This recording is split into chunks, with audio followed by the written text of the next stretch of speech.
মৰমৰ ছাত্ৰ ছাত্ৰীসকল সকলোকে এডুকেশ্যনেল ভিডিঅ'টোলৈ স্বাগতম জনাইছোঁ। আজি তোমালোকৰ কৰি চাওঁ আহা 4.2 আৰম্ভ কৰিবলৈ ওলাইছোঁ আৰু আমি 4.2ত কি পাম? পিক্টোগ্ৰাফ বা সচিত্ৰলেখ। সচিত্ৰলেখত কি কৰা হয়? বিভিন্ন অৰ্থপূৰ্ণ ছবি বা চিহ্নৰ জৰিয়তে তথ্যসমূহক উপস্থাপন কৰা হয়। যদি শিক্ষাৰ্থীৰ সংখ্যা কয় তেন্তে শিক্ষাৰ্থীৰ এটা আমি ছবি, যেনে ধৰা শিক্ষাৰ্থী এজনক বুজাবলৈ ছবি এটা এনেধৰণে আঁকি দিয়া হ'ল। তো এনেধৰণৰ চিত্ৰ এটাৰ জৰিয়তে, অৰ্থপূৰ্ণ চিত্ৰ এটাৰ জৰিয়তে সচিত্ৰলেখৰ তথ্যসমূহক উপস্থাপন কৰা হয়। গতিকে আহা আমি অনুশীলনীত থকা প্ৰশ্ন উত্তৰসমূহ কৰিবলৈ আৰম্ভ কৰোঁ। কুৱেশ্যন নম্বৰ 1, এখন দোকানত বিক্ৰী হোৱা চাইকেলৰ সংখ্যা তলত দেখুওৱা হৈছে। 12ৰ নাম আৰু বিক্ৰী হোৱা চাইকেলৰ সংখ্যা। এইটো হৈছে এটা কি? পিক্টোগ্ৰাফ বা সচিত্ৰলেখ। কি বাৰত কিমান চাইকেল? ছবি, অৰ্থপূৰ্ণ ছবি দিয়া আছে। অৰ্থপূৰ্ণ ছবিৰ জৰিয়তে তথ্যখিনি উপস্থাপন কৰিছে। এইটোৱে হৈছে পিক্টোগ্ৰাফ বা সচিত্ৰলেখ। সোমবাৰে কিমানখন চাইকেল বিক্ৰী হৈছে, মঙলবাৰে, বুধবাৰে তেনেধৰণে দিয়া আছে। আৰু এটা চিত্ৰই কিমানখন চাইকেল বুজাইছে? এখন চাইকেল বুজাইছে। এই সচিত্ৰলেখৰ তলত থকা প্ৰশ্ন উত্তৰসমূহ কৰোঁ আহা। আটাইতকৈ বেছি চাইকেল কোনটো বাৰত বিক্ৰী হৈছিল? ইয়াত দেখা পাইছে আটাইতকৈ বেছি কোনটো বাৰত বিক্ৰী হৈছিল? বৃহস্পতিবাৰে। গতিকে বৃহস্পতিবাৰত আটাইতকৈ বেছি চাইকেল বিক্ৰী হৈছিল। গোটেই সপ্তাহটোত মুঠ কেইখন চাইকেল বিক্ৰী হৈছিল? গোটেই সপ্তাহটোত ওলাবৰ কাৰণে গোটেইকেইটা যোগ কৰিবা। এনেধৰণে এইখিনি ইয়াৰ পৰা ইয়ালৈ 1, 2, 3, 4, 5 আৰু ইফালে 1, 2, 3, 4। গতিকে 5, 4, 5, 4 গুণ 20, 21, 22, 23, 24, 25, 26, 27, 28, 29। 29খন চাইকেল বিক্ৰী হৈছিল। সমান সংখ্যক চাইকেল বিক্ৰী হোৱা বাৰ কেইটা কি কি? সমান সংখ্যক। মঙলবাৰে 1, 2, 3, 4, 5খন, বুধবাৰে 5খন। গতিকে বাৰ কেইটা হৈছে মঙ্গল আৰু বুধবাৰ। 2 নম্বৰ প্ৰশ্ন, শনিবাৰে কেইখন চাইকেল বিক্ৰী হৈছিল? শনিবাৰে কেৱল 2খন চাইকেল বিক্ৰী হৈছিল। আটাইতকৈ বেছি আৰু আটাইতকৈ কম বিক্ৰী হোৱা চাইকেলৰ পৰিমাণৰ মাজত পাৰ্থক্য কিমান? আটাইতকৈ বেছি কিমানখন চাইকেল বিক্ৰী হৈছিল? 8খন আৰু আটাইতকৈ কম 2খন। তো পাৰ্থক্য বুলি ক'লে ডাঙৰটোৰ পৰা সৰুটো বিগ কৰিবা। 8ৰ পৰা 2 বিগ কৰিলা, কিমান পালা? 6। পাৰ্থক্য হৈছে 6। এয়া হৈছে কুৱেশ্যন নম্বৰ 1ৰ আনচাৰ। কুৱেশ্যন নম্বৰ 2, কোনো এটা শ্ৰেণীৰ গণিত, অসমীয়া, বিজ্ঞান, সমাজ বিজ্ঞান আৰু ইংৰাজী বিষয়সমূহ ভাল পোৱা শিক্ষাৰ্থীৰ সংখ্যা তলত দিয়া ধৰণৰ। তো গণিত বিষয় ভাল পোৱা কিমানগৰাকী শিক্ষাৰ্থী আছে দিয়া আছে। অসমীয়া কিমানগৰাকী শিক্ষাৰ্থীয়ে ভাল পায়, বিজ্ঞান কিমানগৰাকী শিক্ষাৰ্থী, সমাজ বিজ্ঞান, তেনেধৰণে ইংৰাজী। আৰু এটা ছবিয়ে কিমানগৰাকী শিক্ষাৰ্থী বুজাইছে? এগৰাকী শিক্ষাৰ্থী বুজাইছে। এতিয়া প্ৰশ্নসমূহ, তলত দিয়া প্ৰশ্নসমূহৰ উত্তৰ কৰোঁ আহা। শ্ৰেণীটোৰ মুঠ শিক্ষাৰ্থীৰ সংখ্যা কিমান? মুঠ শিক্ষাৰ্থী ওলাবলৈ গোটেইকেইটা যোগ কৰিব লাগিব। তো যোগটো যদি সোনকালে কৰিবলৈ হয় এনেকুৱা 1, 2, 3, 4, ইফালে 4, 1, 2, 3, 4, 5, 6, 7, ইফালে 4, ইফালে 7, 4, 7 গুণ 28, এইখিনিত 28টা হৈ গ'ল। 29, 30, 31, 32, 33, 34, 35, 36, 37, 38, 39, 40, 41। গতিকে মুঠ শিক্ষাৰ্থীৰ সংখ্যা 41 গৰাকী। আটাইতকৈ বেছি আৰু আটাইতকৈ কম শিক্ষাৰ্থীয়ে ভাল পোৱা বিষয় দুটা কি কি? আটাইতকৈ বেছি ভাল পোৱা শিক্ষাৰ্থী হৈছে এয়া অসমীয়া আৰু আটাইতকৈ কম ইংৰাজী। আটাইতকৈ বেছি ভাল পোৱা অসমীয়া, কম ভাল পোৱা ইংৰাজী। বিজ্ঞান আৰু ইংৰাজী দুয়োটা বিষয় একেলগে ভাল পোৱা শিক্ষাৰ্থীৰ মুঠ সংখ্যা কিমান? গতিকে যোগ কৰিব লাগিব মুঠ বিজ্ঞান আৰু ইংৰাজী। বিজ্ঞানত কিমানজনে ভাল পায়? 3, 6, 7জন আৰু ইয়াত 6জন। 7, 6, 13 গৰাকী আনচাৰটো হ'ব। ইংৰাজী আৰু বিজ্ঞান বিষয় দুটা একেলগে ভাল পোৱা শিক্ষাৰ্থীৰ সংখ্যা 13 গৰাকী।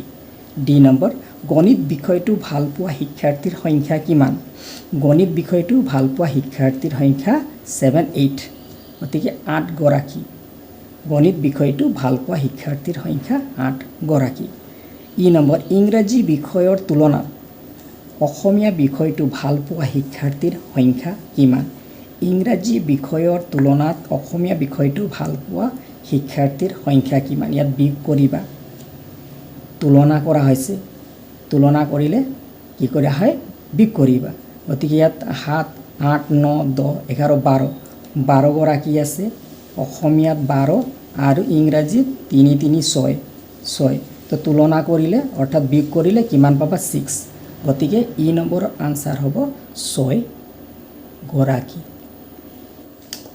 কুৱেশ্যন নম্বৰ 3 এখন গাঁৱৰ 5 ঘৰ মানুহৰ ঘৰত থকা পোহনীয়া প্ৰাণীৰ সংখ্যা তলত দিয়া ধৰণৰ 5 ঘৰ মানুহৰ ঘৰত পোহনীয়া প্ৰাণীৰ সংখ্যা দিয়া আছে আৰু এই তালিকাখন যিকোনো এটা প্ৰতীক লৈ পেলাই আমি কি কৰিব লাগিব এই তথ্যসমূহ সচিত্ৰ লেখৰ সহায়ত প্ৰকাশ কৰিব লাগিব আৰু সচিত্ৰ লেখত তোমালোকে মনত ৰাখিবা যিটো ছবি বা চিহ্ন আমি ব্যৱহাৰ কৰোঁ যেনেকুৱা ইয়াত চাইকেল চিহ্নটো ব্যৱহাৰ কৰিলে ইয়াত তৰা চিহ্নটো ব্যৱহাৰ কৰিছে গতিকে চিহ্নত যিটো ছবি ব্যৱহাৰ কৰা হয় সেই ছবিকেইটা একে জোখৰ হোৱাটো ভাল ডাঙৰ সৰু যাতে নহয় চাইকেল চোৱা সব একে জোখৰ গতিকে সেইটো কথা আমি মন কৰিব লাগিব সমাধান 3 নম্বৰ সলিউশন এখন গাঁৱৰ 5 ঘৰ মানুহৰ ঘৰত থকা পোহনীয়া প্ৰাণীৰ সংখ্যাৰ সচিত্ৰলে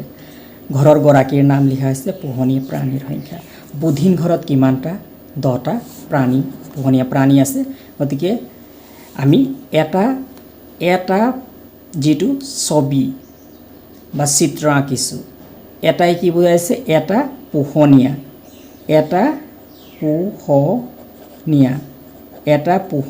প্ৰাণী বুজাইছে এটা ছবিয়ে এটা পোহনীয়া প্ৰাণী বুজাইছে গতিকে বুধিন ঘৰত 10টা প্ৰাণী আছে পোহনীয়া প্ৰাণী 1 2 3 4 5 6 7 8 9 10 কণমাই ঘৰত 8টা আছে গতিকে 1 2 3 4 5 6 7 8 গুমচেম ঘৰত 5টা 1 2 3 4 5 তাৰপিছত নাজমা ঘৰত 8টা আছে 1 2 3 4 5 6 7 8 তাৰপিছত নিখাৰ ঘৰত 11টা 1 2 3 4 5 6 7 8 9 10 11 এনেধৰণে তোমালোকে চিত্ৰকেইটা আঁকিব লাগিব পোহনীয়া জন্তুৰ কাৰণে আৰু এইটো কথা মনত ৰাখিবা যে পোহনীয়া জন্তুকেইটা একে জোখৰ হয় ডাঙৰ সৰু নহয় মই ইয়াত কেনেধৰণে আঁকিছো তোমালোকক দেখাই দিছো কি কৰিছো এয়া হৈছে ইৰেজাৰ এটাত কি কৰিলো এনেধৰণে এটা পোহনীয়া প্ৰাণীৰ ছবি এনেধৰণে আঁকি ললো আঁকি লোৱাৰ পাছত ইয়াক কি কৰা হ'ল এনেধৰণে চাপটো বহাই দিয়া হ'ল গতিকে এনেধৰণে বহাই পেলাই একে মানে সাইজৰ একে জোখৰ গোটেইকেইটা ছবি পাব পৰা যায় এনেধৰণে কি কৰা হ'ল এই ছবিকেইটা আঁকা হ'ল এতিয়া তলত দিয়া প্ৰশ্নসমূহৰ উত্তৰ কৰোঁ আহা কাৰ ঘৰত আটাইতকৈ বেছি প্ৰাণী আছে কাৰ ঘৰত আটাইতকৈ বেছি প্ৰাণী আছে নিখাৰ ঘৰত আটাইতকৈ বেছি প্ৰাণী আছে বি আটাইতকৈ বেছি আৰু আটাইতকৈ কম প্ৰাণীৰ সংখ্যাৰ মাজৰ পাৰ্থক্য কিমান আটাইতকৈ বেছি কিমান আছে 10 আটাইতকৈ কম 5 গতিকে বি আটাইতকৈ বেছি আৰু আটাইতকৈ কম প্ৰাণীৰ সংখ্যাৰ মাজত পাৰ্থক্য কিমান আটাইতকৈ বেছি কিমান আছে 11 আৰু আটাইতকৈ কম 5 গতিকে 11ৰ পৰা 5 গ'লে পাৰ্থক্য হ'ব 6 সি নম্বৰ নিখাৰ ঘৰৰ প্ৰাণীৰ সংখ্যা গুমচেম ঘৰৰ প্ৰাণীৰ সংখ্যাতকৈ কিমান বেছি নিখাৰ ঘৰত 11 গুমচেম ঘৰত কিমান আছে 5 তো কিমান বেছি বিয়োগ কৰিব লাগিব 6 বেছি ডি নম্বৰ 5টাতকৈ বেছি প্ৰাণী কাৰ কাৰ ঘৰত আছে 5টাতকৈ বেছি 5টা অকল গুমচেম ঘৰত আছে বাকি ঘৰকেইটাত 5টাতকৈ বেছি আছে গতিকে বুধিন ঘৰত 5টাকৈ বেছি আছে কণমাই নাজমা আৰু নিখাৰ ঘৰত হ'ব ইয়াৰ আনসাৰটো এতিয়া চোৱা কুৱেশ্যন নম্বৰ 4 এজন পাচলি ব্যৱসায়ীৰ সপ্তাহটোৰ প্ৰথম 4টা বাৰত বিক্ৰী হোৱা পাচলিৰ পৰিমাণ দিয়া আছে কিলোগ্ৰামত এনেধৰণে গতিকে ইয়াত উপযুক্ত প্ৰতীক ব্যৱহাৰ কৰি বা ছবি চিহ্ন ব্যৱহাৰ কৰি এই তথ্যখিনি সচিত্ৰ লেখত প্ৰকাশ কৰা। তো 4 নম্বৰৰ বাবে এনেধৰণে সচিত্ৰ লেখ আঁকা হৈছে। 4 নম্বৰৰ সলিউশ্যন, এজন পাচলি ব্যৱসায়ীৰ সপ্তাহটোৰ প্ৰথম 4টা বাৰত বিক্ৰী হোৱা পাচলিৰ পৰিমাণৰ সচিত্ৰ লেখ। ইয়াত সোমবাৰে কিমান বিক্ৰী হৈছে, মঙলবাৰে কিমান কিলোগ্ৰাম বিক্ৰী হৈছে, বুধবাৰে বৃহস্পতিবাৰে এই 4টা দিনৰ দিয়া আছে। গতিকে কি ছবি ব্যৱহাৰ কৰিছোঁ, আমি এই ছবিটো ব্যৱহাৰ কৰিছোঁ। এটা অৰ্থপূৰ্ণ পাচলিৰ অৰ্থপূৰ্ণ ছবি ব্যৱহাৰ কৰিছোঁ। এটা ছবিয়ে কি বুজাইছে, 1 কিলোগ্ৰাম শাক পাচলি বুজাইছে। ইয়াকো ঠিক কেনেধৰণে আঁকিছোঁ, আমি এটা ইৰেজাৰ লৈ ল'লোঁ। ইৰেজাৰত কি কৰিলোঁ, ইৰেজাৰত এনেধৰণে আঁকি ল'লোঁ। ইৰেজাৰত বেগেনাৰ ছবিটো এনেধৰণে চিয়াহী জেল পেনেৰে আঁকি ল'লোঁ। জেল পেনেৰে আঁকি লোৱাৰ পাছত এনেধৰণে বহুৱাই পেলাই ছবিকেইটা বনোৱা হৈছে। গতিকে তোমালোকেও তেনেধৰণে কৰিব পাৰা। তো ইয়াত চোৱা, সোমবাৰে কিমান কিলোগ্ৰাম বিক্ৰী হৈছে, 6 কিলোগ্ৰাম। 6 কিলোগ্ৰাম কাৰণে 1 2 3 4 5 6 এটা ছবিয়ে 1 কিলোগ্ৰাম শাক পাচলি বুজাইছে। গতিকে সোমবাৰে 6 কিলোগ্ৰাম বিক্ৰী হৈছে, গতিকে 6টা। মঙলবাৰে 8টা 8 কিলোগ্ৰাম, গতিকে 1 2 3 4 5 6 7 8 8টা। তাৰপিছত বুধবাৰে 1 2 3 4 5 5 কিলোগ্ৰাম, আকৌ বৃহস্পতিবাৰে 8 কিলোগ্ৰাম, 1 2 3 4 5 6 7 8। গতিকে 4 নম্বৰৰ যিটো সচিত্ৰ লেখ তোমালোকে এনেধৰণে বাৰকেইটা লিখিবা আৰু ইয়াত পাচলি